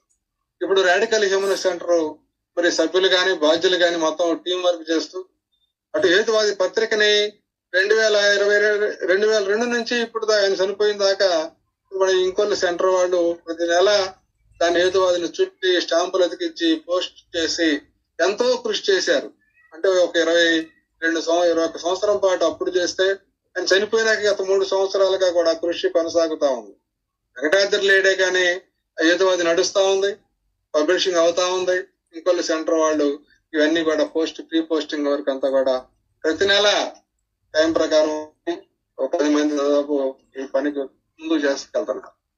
వెంకటాద్రి గారు క్లియర్ గా చెప్పాడు, హేతువాదం లేకుండా హేతువాద ఉద్యమం లేదో, హేతువాదం లేకుండా మిత్రుల మధ్య సంబంధాలు కొనసాగే అవకాశం లేదు, హేతువాదులు లేకుండా ఎక్కడ ఏం జరిగినా హేతువాదులు ప్రచురణ అవుతుంటాయి కాబట్టి జనంలోకి వెళ్ళిపోతుంటాయి. హేతువాది సర్క్యులేషన్ పెరగాలి, సర్క్యులేషన్ పెరిగితే స్వయం పోషకం అవుతుంది. కాబట్టి హేతువాది సర్క్యులేషన్ కనీసం 3000కు పెరగాలని ఆయన కోరిక. పెరిగింది, 1600 దాకా 2000 దాకా పెరిగింది. తర్వాత చాలా మంది చనిపోయారు, చాలా మంది ఉద్యోగాలు మారి రిటైర్ అయ్యి వాళ్ళ అడ్రస్లు ఇవ్వకుండా సర్దుకున్నారు. ఇప్పటికీ 1200 హేతువాదులు చేరుతున్నాయి. హేతువాది సర్క్యులేషన్ పెంచడానికి ఏం చేయాలి? భావైపులో కృషి చేయాలి, వేరేదేం కాదు. మన వాళ్ళు ప్రజల్లోకి పోవాలి, మన భావాలు ప్రజల్లోకి పోవాలంటుంటే ఎవరు ప్రజలు? ప్రతి మనిషి ప్రతి హేతువాది చుట్టాల్లో మిత్రులు 1000 మంది ఉంటారు. రవీంద్ర బాబు చుట్టూ చుట్టాలు కానివ్వండి, మిత్రులు కానీ 1000 మంది ఉంటారు. నా చుట్టూ ఉంటారు, షేక్ బాబు గారి చుట్టూ ఉంటారు, ఈరన్న గారి చుట్టూ ఉంటారు, బంధువులు గాని మిత్రులు గాని. ఒక మనిషి జీవించిన తర్వాత రకరకాల సంబంధాల ద్వారా మనకి చుట్టాల కంటే కూడా బంధుమిత్రుల కంటే కూడా మిత్రుల సంఖ్య పెరిగింది. ఈ ట్రాన్స్పోర్ట్ పెరిగి, మైగ్రేషన్ పెరిగి, వృత్తులు చదువుకొని ఉద్యోగాలు చేస్తా ఉంటే అమెరికా పోయినాడు అక్కడ ఉంటారు 100 మంది ఫ్రెండ్స్, ఇక్కడ వాళ్ళు ఉండరు. ఆ విధంగా ఇప్పుడు ప్రజల్లోకి మన భావాలు పోవాలంటే బంధువుల్లోకి పోవాలి, మన మిత్రుల్లోకి పోవాలి. అందరూ ప్రతి వ్యక్తి, ప్రతి హేతువాది, మానవవాది తను చేసే కృషి ద్వారా తన భావాలని అటు బంధువుల్లోకి ఇటు మిత్రుల్లోకి పంపాలి. బాపట్లలో రవీంద్ర బాబు అక్కడ చేస్తా ఉంటే నేను ఇక్కడ చేస్తా ఉంటే ఇంకోసారి చేస్తా ఉంటే ఆ విధంగా మొత్తం బంధు మిత్రులు అందరూ కలిసి ప్రజలు అవుతారు. శత్రువుల్లోకి మన భావాలు పంపాలంటే కుదరదు. ఎవరైతే బంధువులు మన అందుబాటులో ఉంటారో, మనమే ప్రేమతో ఉంటారో, మనమే అభిమానంతో ఉంటారో వాళ్ళు ఇదిగో సత్యనారాయణ చెప్పేది రైట్ అని చెప్పి సపోర్ట్ ఇచ్చి సానుభూతిగా ఉండి మారే వాళ్ళు ఉంటారు.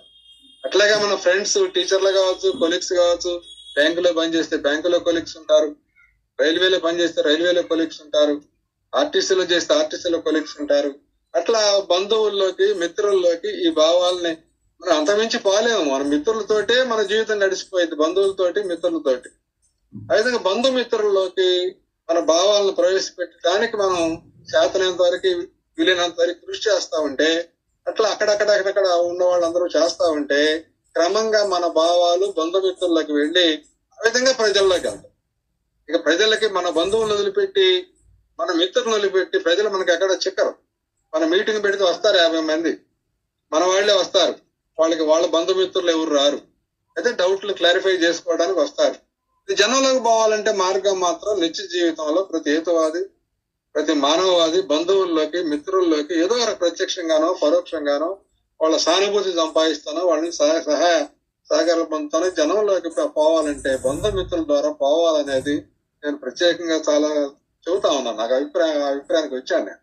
అందువల్ల మన నిత్య ఆచరణలో, నిత్య జీవన విధానంలో మనం హేతుబద్ధంగా ఉంటే, మానవత్వంతో కనుక ఉంటే దానికి ఆకర్షితులయ్యే వాళ్ళు క్రమంగా మన దగ్గరకు చేరి, మన చుట్టూ చేరి, మన భావాల పట్ల ఆకర్షితులై మనకు సహాయ సహకారాలు అందించేవాళ్ళు, భావాల పరంగా వాళ్ళు మారేవాళ్ళు కూడా ఆ విధంగా ఉంటారు.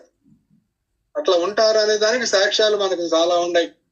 ఇక్కడ మనకి ఇంకొల్లో షేక్ బాబు గారు, హరిహరి బాబు గారు చాలా చిన్న వయసులో వాళ్ళు నాస్తికులయ్యారు. చిన్న వయసులోనే నాస్తిక కార్యక్రమాలని 76లో వాళ్ళు అప్పుడు 10th క్లాస్ అయిపోయినాక 2 ఏళ్లకి సంవత్సరానికి ఆ వయసులో 17-18 సంవత్సరాల వయసులో ఇక్కడ మీటింగ్లు పెట్టారు. ఎవరెవరినో పిలిచారు. విశాఖపట్నం నుంచి పట్టుకొచ్చారు, నసరాపేట నుంచి పట్టుకొచ్చారు, తెనాల నుంచి తీసుకొచ్చారు, చీరాల నుంచి తీసుకొచ్చారు, మంగళగిరి నుంచి తీసుకొచ్చారు.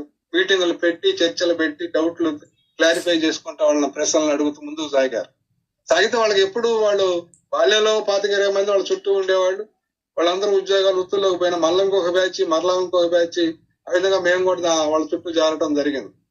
దాని ఫలితంగా 88లో ఇంకోలు హేతువాద సంఘం పెట్టారు వెంకటాద్రి గారితో వచ్చిన తర్వాత. ఆ ఇంకోలు హేతువాద సంఘ కార్యక్రమం జరుగుతూ 91లో రాడికల్ ఎమన్ సెంటర్ ఇంకోలు పెట్టారు. ఇంకోలు హేతువాద సంఘం రాడికల్ ఎమన్ సెంటర్ విలీనం అయిపోయింది. వెంకటాద్రి గారు ఇక్కడ ఉన్నటువంటి ఆలోచన పౌరులను చూసుకొని ఇక్కడ పెద్ద సెంటర్ అవుతుందని చెప్పి ఆయన బిల్డింగ్ కి అవకాశం వస్తే ఆరుమళ్ళ పూర్ణచంద్ర గారి చేత 5 లక్షల రూపాయలు ఇప్పిస్తే మన వాళ్ళు ఇక్కడ లోకల్ గా 5 లక్షలు ఇస్తే మొత్తం 10 లక్షల కింద భవనం కడితే అటు meeting hall, library, guest room, సకల సౌకర్యాలతో రాడికల్ యూనివర్సిటీ భవన్ ఏర్పడేది. చివరికి మొన్న ఆయన 100 ఏళ్ళు నిండినప్పుడు ఒక గిఫ్ట్ గా గుర్తుగా చేయాలంటే మన మిత్రులను ఒకసారి అడిగితే కదా 35 లక్షల రూపాయలు మనకు విరాళంగా ఇచ్చారు. లక్షలు ఇచ్చారు. ఒక ఆయన శిష్యుడు అభిమాని ఇచ్చి 20 లక్షలు ఇచ్చాడు. మిగతా తల 1,50,000, 20,000, 25,000, 30,000, 10,000 దాకా ఇచ్చా. 10,000 ఇచ్చేళ్ళన్నీ వేశాం. 10,000 ఇచ్చి అవి అందరూ ఎవరంటే వాళ్ళందరూ హేతువాదులు, మానవవాదులు ఇచ్చిన వాళ్ళందరూ, లేదా వాళ్ళ బంధుమిత్రులు కొద్దిమంది, వాళ్ళకి స్నేహితులు, కొలీగ్స్ కొద్దిమంది ఇచ్చారు. మొత్తం 35 లక్షలతోటి పైన రావిపూడి వెంకటాద్రి మీటింగ్ హాల్ ఏర్పాటు చేసుకోవటం, కింద ఈ పబ్లికేషన్స్ వచ్చిన 130 పుస్తకాలని రిజర్వ్ చేయడానికి, హేతువాది పత్రిక నడపడానికి, పుస్తకాల అమ్మకానికి సేల్స్ సంబంధించిన ర్యాకులు, బీరువాలన్నీ కింద పెట్టుకుంటే కింద అంతా కూడా ఒక ఆఫీస్ అయింది. భారత హేతువాద సంఘానికి ఆఫీసు రాడికల్ ఎమన్ సెంటర్, ఏపీ హేతువాద సంఘానికి ఆఫీసు రాడికల్ ఎమన్ సెంటర్, హేతువాది పత్రిక అదే, ఏమో పబ్లికేషన్స్ కి రాడికల్ ఎమన్ సెంటర్ కార్యాలయం అయిపోయింది. అందువల్ల ఒక 10 మంది ఇక్కడికి ప్రతి నెల వస్తా పోతా ఉంటే 2-3 రోజుల పాటు హేతువాది వర్క్ చేస్తా ఉంటే, నిత్యం ఈ పబ్లికేషన్స్ గురించి చేస్తా ఉంటే మనకి ఉద్యమానికి ఇండియాలో ఏ ఉద్యమ సంస్థ కింద లేనటువంటి సాహిత్యం మనకు ఉంది. పెద్ద పెద్ద కమ్యూనిస్ట్ పార్టీలకు లేనటువంటి సాహిత్యం మనకి, భావ విప్లవ సాహిత్యం, సాంస్కృతిక విప్లవ సాహిత్యం మన దగ్గర ఉంది. ఇలా 130 పుస్తకాలు మన దగ్గర దొరికే అవకాశం ఉంది. వెంకటాద్రి గారు 23 వాల్యూమ్స్, ఆయన 80 పుస్తకాలని క్రోడీకరించి 23 వాల్యూమ్స్ గా వేయటం, తర్వాత ఏదో అది వ్యాసవాణి అని చెప్పి 20 పుస్తకాలు ఆయన రావటం, అది ఈరన్న గారి, నాయి, పురాంతుల గారి, బాబు గారి, ఇంకా ఇతర మిత్రులు, ఎన్ఐ గారి అన్ని కలుపుకునే దాదాపు 130 పైన పుస్తకాలు ఇప్పుడు అంతా భావ విప్లవ సాహిత్యమే. వైజ్ఞానిక దృక్పథంతో, హేతుబద్ధ ఆలోచనతో దృక్పథంతో, అట్లాగే మానవవాద దృక్పథంతో రాసినటువంటి సాహిత్యం అది. ఎందుకంటే మన వాళ్ళు ఫస్ట్ నుంచి సాహిత్యమే నొక్కుబెట్టారు. ఎంఎన్ రాయ్ దగ్గర నుంచి గత 95-100 సంవత్సరాలుగా అందరూ సాహిత్యమే నొక్కుబెట్టి, మత సాహిత్యం బండ్ల కొద్ది ఉందని వెంకటాద్రి గారు అంటుంటారు. చేతులెత్తి బండ్ల కొద్ది మత సాహిత్యం ఉంది. ఎన్ని రామాయణాలు ఉన్నాయో లెక్కలేదు, ఎన్ని పురాణాలు ఉన్నాయో లెక్కలేదు, ఎంత సాహిత్యం ఉందో లెక్కలేదు. ప్రతి వాళ్ళు ఆ కథను ఈ కథను కలుపుకొని ఎక్స్టెండ్ చేసి పుస్తకాలు రాశారు. బండ్ల కొద్ది సాహిత్యం ఉంది. అలాంటి సాహిత్యం పెట్టినటువంటి ఆచార వ్యవహారాలని, విశ్వాసాలని, మతస్థులను తయారు చేశారు వాళ్ళు, విశ్వాసాలని. అలాంటి సాహిత్యం మీద ప్రభావంతో మతస్థులుగా మారితే వాళ్ళకి ఏదో ఇళ్ళు ఇస్తాం, వాకిళ్ళు ఇస్తాం అంటే వాళ్ళు మారరు. ఆ మతం వాళ్ళు వాకిళ్ళు ఇస్తే ఆ మతం కల్లా వెళ్తారు, ఈ మతం వాళ్ళు ఇళ్ళు ఇస్తే ఈ మతం కల్లా వస్తారు. అందువల్ల వాళ్ళకి సోషల్ సర్వీస్ చేయటం కాదు, ఎకానమిక్ సర్వీస్ చేయటం కాదు, వాళ్ళకి భావ విప్లవ సర్వీస్ చేయాలని చెప్పి మరి అదే పట్టుకొని వచ్చారు వారికి.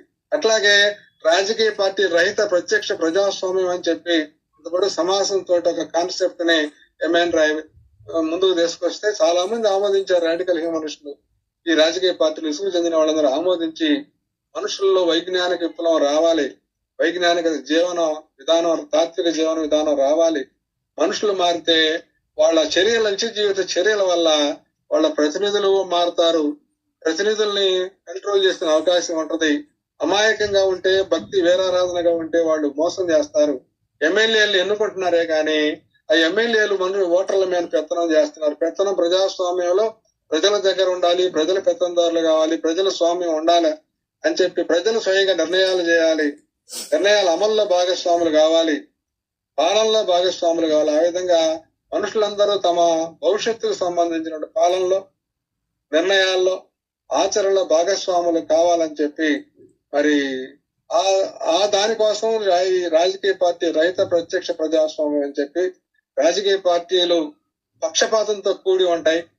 మనుషుల్లో కొంతమందికి ప్రాతినిధ్యం వహిస్తాయి, వాళ్ళకే ఏదో చేయాలని చూస్తుంటాయి. మనుషులకి మాయ మాటలు చెప్పి ఏదో జనాకర్షక పథకాలు పెట్టి అధికారం పొందిన తర్వాత ఎమ్మెల్యేలు ఆ పార్టీ నాయకుడి మాట వింటారు కానీ ఓటేసిన ఓటర్ల మాట వినరు, ప్రజల మాట వినరు. అందువల్ల నిర్ణయాత్మక శక్తి ఎవరి దగ్గర అయితే ఉంటుందో దాని వల్ల వాళ్ళకు ఉపయోగపడుద్ది. నిర్ణయాత్మక శక్తి ఎమ్మెల్యే దగ్గర పోతే వాళ్ళు ఫ్యాక్టరీలు, వాళ్ళు కమిషన్లు, వాళ్ళకి లాభాలు వచ్చే ప్రాజెక్టులు, పనులు చేసుకుంటా ఉంటారు. జనానికి ఏదో 2,000 ఇస్తాం, 3,000 ఇస్తాం, 4,000 ఇస్తాం, లేదా ఇళ్ళు ఇస్తాం, వాకిళ్ళు ఇస్తాం అని చెప్పి మరి వాళ్ళని బానిసలుగా స్వతంత్రంగా బతికే అవకాశం లేనట్టు పథకాలను తీసుకొచ్చి పెట్టి వాళ్ళని ఆకర్షించి భ్రమంలో పెట్టేసి ఆశలను దురాశల్లో పెట్టేసి అధికారం పొంది 2,40,000, 50,000 కోట్ల బడ్జెట్ స్టేట్, ఏపీ స్టేట్ కి 2,50,000 కోట్లు, తెలంగాణ స్టేట్ కి 2,50,000 కోట్లు, చిన్న రాష్ట్రాలు ఇంత బడ్జెట్ ఉంది. వీళ్ళు ఇస్తారు మిగతా బడ్జెట్ మొత్తాన్ని వాళ్ళ ఇష్ట ప్రకారం, లేదా ఇతర ఒప్పందాలను తెచ్చి పెట్టుబడి తెచ్చి కమిషన్ తీసుకొని కొనుగోళ్లు కాడ కాంట్రాక్టర్లుగా వాళ్లే, రాజకీయ నాయకులే కాంట్రాక్టర్లు. అధికారం ఏ పార్టీకి వస్తే ఆ పార్టీ వాళ్లే కాంట్రాక్టులు పొందటం. ఆ విధంగా ఇది ప్రజాస్వామ్యం, రాజకీయ పార్టీ స్వామ్యం అయింది కానీ ప్రజాస్వామ్యంగా లేదని చెప్పి ఆనాడే ఎంఎన్ రాయ్ గుర్తించి పార్టీ 8 లోనే తన పార్టీని రద్దు చేసుకుని రాజకీయ పార్టీ రహితంగా పాలన ప్రజల దగ్గర ఉండాలి, నిర్ణయాలు ప్రజలు చేయాలి, అమల్లో కూడా ప్రజల పాత్ర ఉండాలి. కాంట్రాక్ట్ వచ్చి బిల్డింగ్ కడుతుంటే నాసి రకం సిమెంట్ వేస్తుంటే, నాసి రకం ఇటుక బిళ్ళలు వేస్తుంటే, నాసి రకం ఇనుము వేస్తుంటే చూసి చూడటం ఉండటమే గాని వీళ్ళకి పెత్తనం ఏమీ లేదు. ఎవడన్నా అడిగి క్వశ్చన్ చేస్తే వాడిని కొట్టి చంపి తిట్టి వాడిని నానా బాధలు పెట్టి చేస్తారు. మనుషులేమో కులాలకి, మతాలకి, జాతులకి ఓట్లేసి, డబ్బులకి ఓట్లేసి, పలావు ప్యాకెట్లకు ఓట్లేసి, ప్రజాస్వామ్యంలో ఓటు విలువ తెలియక అధికారం నాది, ఇది నా దగ్గర ఉండాలనే సంగతి కూడా పట్టించుకోకుండా వాళ్ళు ఓటేసాం, గెలిచాం, వాడు ఏం చేసుకున్నాం మనకి ఎందుకని, మన పని మనం చేసుకుందామని పోయే ధోరణిలో మనుషులు ఉంటే, అందువల్ల రాజకీయ పార్టీలు పక్షపాతంతో ఉంటాయి కాబట్టి నియంతృత్వం వైపు, ఫ్యాసిజం వైపు వాళ్ళు గెలవటం కోసం ఏం చేస్తారంటే మతాన్ని రెచ్చగొడతారు, కులాన్ని రెచ్చగొడతారు, జాతులను రెచ్చగొడతారు, వర్గాలు రెచ్చగొడతారు, ప్రాంతాలను రెచ్చగొడతారు. చివరికి అధికారం పొంది వాళ్ళ టైం వాళ్ళు గడుపుకొని పోతారు. తర్వాత ఇంకొక నియంత్రణ వస్తాడు. ఇలా మతం ఆధారంగా ఫ్యాసిజం వచ్చే అవకాశం ఉంది, కులం ఆధారంగా ఫ్యాసిజం వచ్చే అవకాశం ఉంది, జాతి ఆధారంగా ఫ్యాసిజం వచ్చే అవకాశం ఉంది, వర్గం ఆధారంగా కూడా సంకుచితంగా కాబట్టి వర్గం ఆధారంగా అధికారం వస్తే అది ఫ్యాసిజంగా రూపొంది నియంత్రితంగా మారే అవకాశం. ఇవన్నీ గమనించినటువంటి ఎంఎన్ రాయ్ మరి పార్టీ రహిత ప్రత్యక్ష ప్రజాస్వామ్యం, ప్రత్యక్షంగా అధికారం ప్రజలది, ప్రజలే అధికార స్వయం పాలనకు సిద్ధం కావాలి, స్వతంత్ర నిర్ణయాలు చేయాలి. అందువల్ల మనం ఏం చేయాలంటే మనుషుల్లో వైజ్ఞానిక వికాసాన్ని, వైజ్ఞానిక విప్లవాన్ని తీసుకురావాలి, భావ విప్లవాన్ని తీసుకురావాలని చెప్పి వాళ్ళు స్పష్టంగా దీనికి ఒక ఫిలాసఫీ ప్రత్యేకంగా పెట్టి మనుషులందరూ హేతుబద్ధంగా ఆలోచించాలి, కార్యకారణ అవగాహనతో ఆలోచించాలి, ఏమిటి, ఎలా, ఎందుకని ప్రతిదాన్ని ప్రశ్నించి వాస్తవాల ఆధారంగా నిర్ణయాలు తీసుకోవాలి. చుట్టూ ఉన్నటువంటి దేవుళ్ళు, మతాలు, ఎన్నిటి మూఢనమ్మకాలు అన్నిటిని కూడా ప్రశ్నించి నిరాధారమైన వాటిని, అహేతుకంగా ఉన్న వాటిని మొత్తాన్ని తిరస్కరించి మరి విశ్వ అవగాహనతో, పరిసరాల అవగాహనతో, ఈ లోక అవగాహనతో ఈ లోకంలో సుఖంగా జీవించేందుకు ముందుకు సాగాలి. పరలోకాలు లేవు, స్వర్గ నరకాలు లేవు, మరి పూర్వజన్మ పునర్జన్మలు లేవు, ఆత్మలు లేవు, ఆత్మ పోయి పరమాత్మ లేని ఆత్మలు కలిసేది లేదు, మోక్షాలు వచ్చేది లేదు. ఇలాంటి విషయాలన్నింటినీ కూడా ప్రచారం చేసుకుంటూ మనుషుల్లో భావ విప్లవం కోసం ముందుకు సాగినటువంటి భావ విప్లవ చరిత్ర భారతీయ సంఘాన్ని. అట్లాగే ఇండియన్ రాడికల్ హ్యూమనిస్ట్ అసోసియేషన్ 70లో ఏర్పడింది. దానికి అనుగుణంగా అప్పట్లో ఆంధ్రప్రదేశ్ రాడికల్ హ్యూమనిస్ట్ అసోసియేషన్ పనిచేసేది. దానికి మొన్నటి దాకా కూడా రావి వెంకటాద్రి గారు ప్రెసిడెంట్. మరి అలాంటి కృషి అటు భారతీయ సంఘం నుంచి, ఇండియన్ రాడికల్ హ్యూమనిస్ట్ అసోసియేషన్ నుంచి, ఇండియన్ రినైన్స్ ఇన్స్టిట్యూట్ ఢిల్లీ నుంచి, మన ఏపీఆర్ఏ 79 నుంచి భారతీయ సంఘం ఇవన్నీ కలిసి సరే విధానాలు, సంస్థలు మారుతా ఉంటాయి. కానీ ముందుకు పోవాల్సింది భావాలు, రావాల్సింది భావ విప్లవం. మనుషులు ఆలోచించకుండా, మనుషుల్లో భావ విప్లవం రాకుండా వాళ్ళతో ఏదో చేద్దామని చెప్పి మనమే అన్ని, ఆ పార్టీ మంచిది, ఈ పార్టీ చెడ్డది, ఆ మతం మంచిది, ఈ మతం చెడ్డది, ఆ కులం మంచిది, ఈ కులం మంచిది, ఇట్లా చెప్పి వాళ్ళతో పోరాటం, ఉద్యమాలు పేరుతోటి పోరాటాలు చేపించేదానికి అవకాశం లేదు. అందువల్ల మన ఉద్యమం భావ విప్లవ ఉద్యమం, భావ విప్లవం లక్ష్యంగా సాగే ఉద్యమం.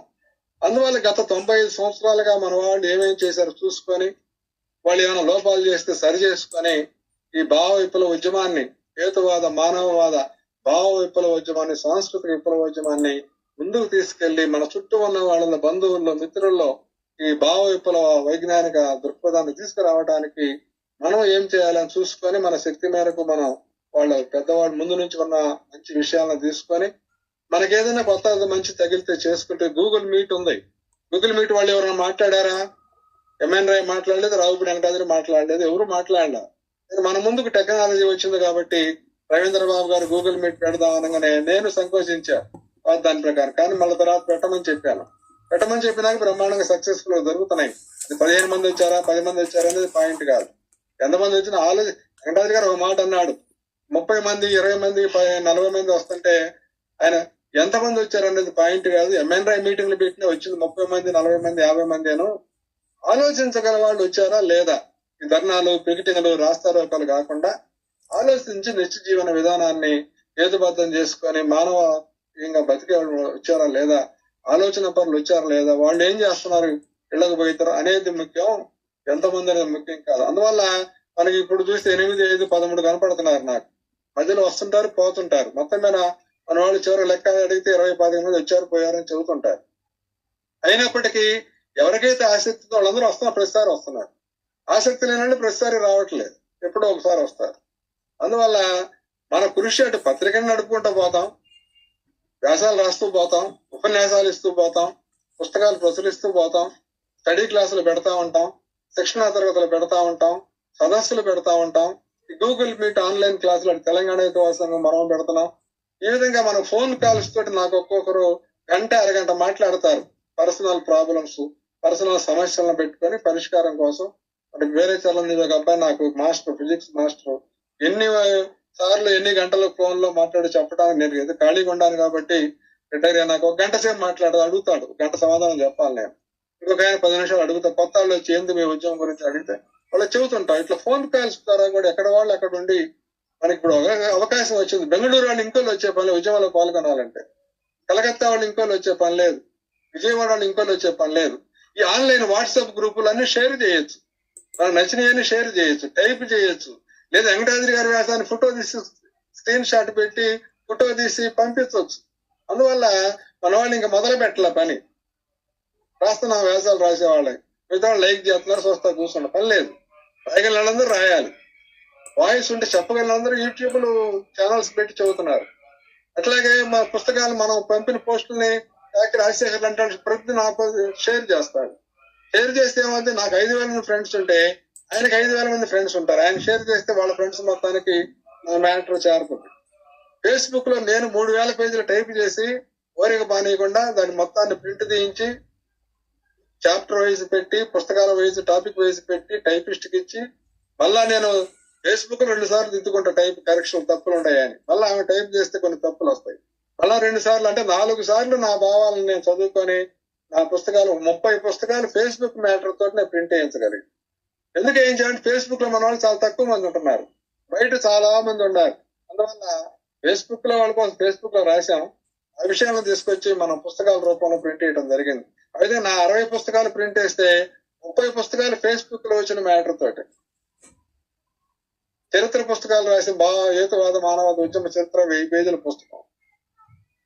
మనకి రాయాలనిపించినే రాసుకుంటా వస్తున్నాం, చెప్పుకుంటా వస్తున్నాం, వ్యాసాలు రాసుకుంటా వస్తున్నాం. మన వాళ్ళు ఎవరు ఎక్కడ 2-2 దొరికి మేము మీటింగ్లు పెడతాం సార్ అని పెట్టమంటున్నాం. అమలాపురంలో 6 సార్లు పెట్టారు, 6 సార్లు పోయాం. తోఫరాన్లో పెట్టారు 3-4 సార్లు, పాలవంచలో పెట్టారు అక్కడ 2-3 సార్లు. ఎక్కడ మీటింగ్ పెడితే అక్కడికి వెళ్తాం. మనకి దూరభారం ఏం లేదు. కనీసం 2 ఉండి వాళ్ళు కనుక మీటింగ్ ఒక రోజు పెట్టి భోజనాలు పెడితే ఏదో మనం రైల్లోనో బస్సులోనో కారులోనో పోయి చెప్పి వస్తున్నాం. రామన్నది ఎక్కడ విశాఖపట్నం పోతే ఏదో వేరే పని నుండి పోయి విశాఖపట్నంలో 3 జిల్లాల మహాసభ పెట్టించాం. దానికి ఏదో ఒక 20 మంది వచ్చారు. ఎంతమంది వచ్చిన స్టార్టింగ్ పాయింట్ స్టార్ట్ చేయాలి. ఫస్ట్ స్టార్ట్ చేస్తే మనిషి 1-2 ఉండేది, 3 ఉండేది. మనం చేసే కృషిని బట్టి దాని సంఖ్య క్రమంగా పెరుగుతుంది. ఇప్పుడు మన వాళ్ళు నా కర్తవ్యం ఒకటి మిగిలింది. వెంకటాద్రి గారు అన్నాడు, మీరు మాత్రం ఎన్నాళ్ళు చేస్తారు, మీ కుర్రాళ్ళు, మీరు పెద్దవాళ్ళు అయ్యారు, కుర్రాళ్ళని పెట్టుకోమన్నాడు.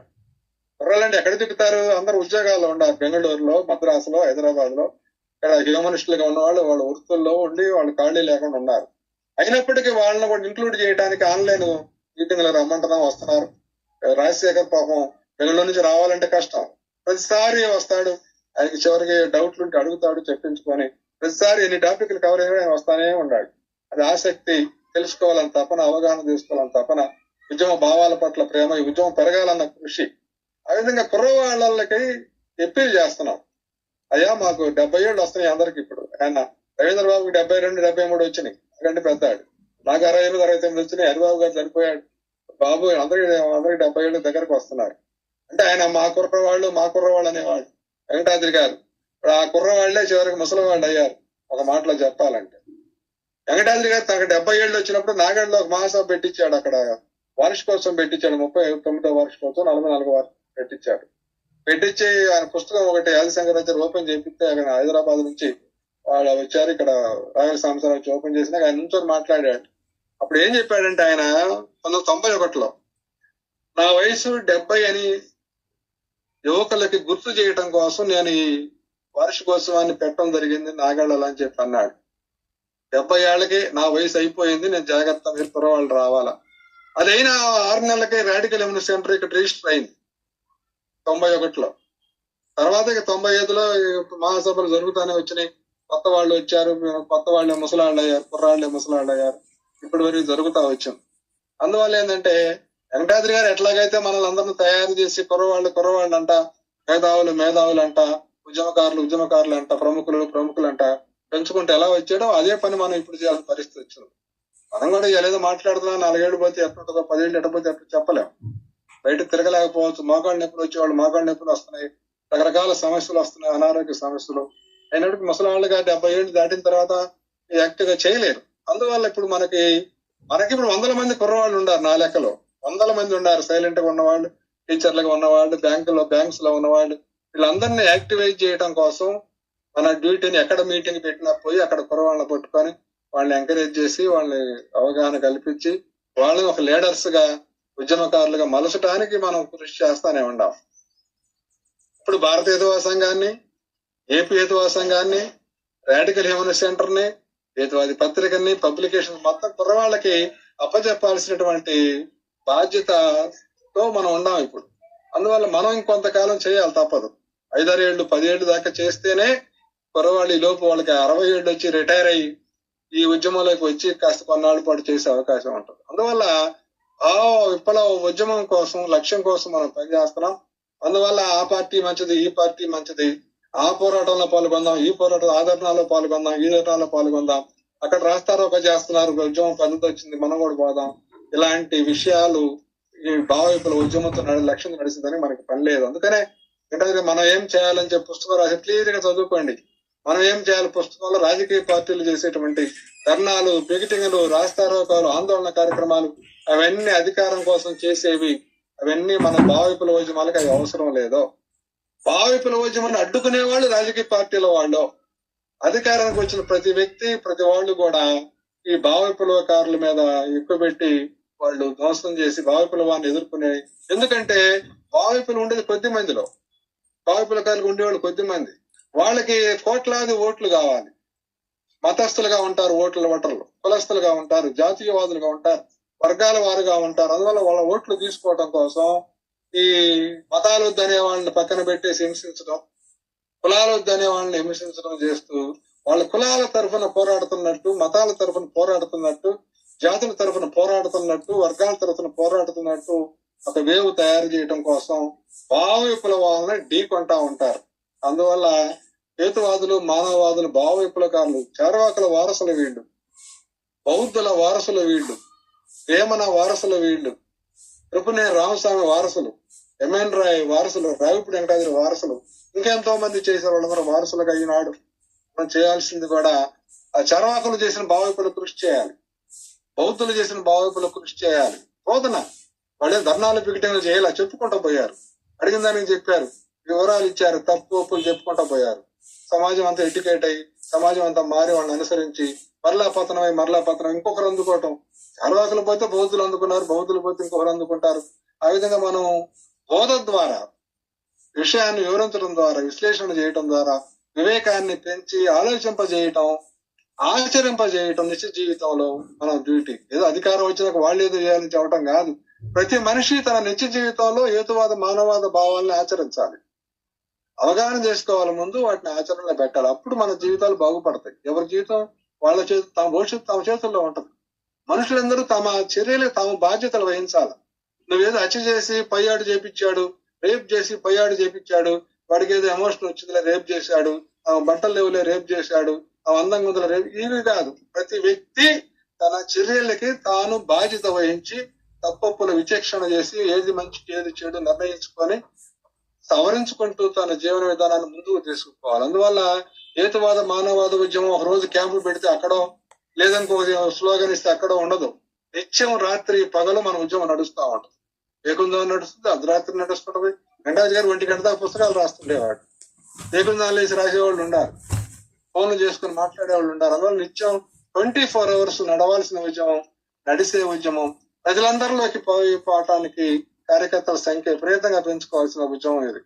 కానీ లీడర్లు అని ప్రత్యేకంగా లేదు. ఎవరైనా పుస్తకాలు రాయొచ్చు, ఎవరైనా ఉపన్యాసాలు ఇవ్వచ్చు, ఎవరైనా తాత్విక చర్చలు చేయొచ్చు, డౌట్స్ ప్రశ్నలు వేయచ్చు, డౌట్స్ క్లారిఫై చేసుకోవచ్చు. ఇలాంటి భావవిప్పుల కృషి చేస్తే, భావవిప్పుల లక్ష్యంగా, అప్పుడు జనంలోకి మన భావాలు పోయి సమాజం మొత్తం, మనుషుల భావాలు మారితే మనుషులు మారుతారు, మనుషులు మారితే మానవ సమాజం మారుతుంది. సమాజానికి మూలం వ్యక్తులు, మనుషులు. కాబట్టి చెడ్డ మనుషులతోటి చెడ్డ సమాజం, అవినీతి మనుషులతో అవినీతి సమాజం, మూర్ఖపు మనుషులతోటి మూర్ఖపు సమాజం ఏర్పడుతుంది. కాబట్టి వైజ్ఞానిక వికాసంతో కనుక మనుషులకు మారితే, వైజ్ఞానిక వికాసం ఉన్న స్వేచ్ఛాభిలాషతో మనుషులు మారితే స్వేచ్ఛగా అవకాశం ఉండేది. నైతికంగా పోయినట్టు నైతిక సమాజం రూపొందే అవకాశం ఉంటుంది. కాబట్టి భావిపుల ఉద్యమ లక్ష్యంగా సాగే వాళ్ళందరూ కూడా వ్యక్తుల యొక్క సంస్కరణ, వ్యక్తుల భావాల మార్పు, విప్లవం రావాలని కృషి చేశారు. అలాంటి కృషిని మనం పెద్ద ఎత్తున ముందుకు తీసుకోవాల్సిన అవసరం ఉందని చెప్పి భావిస్తూ సెలవు.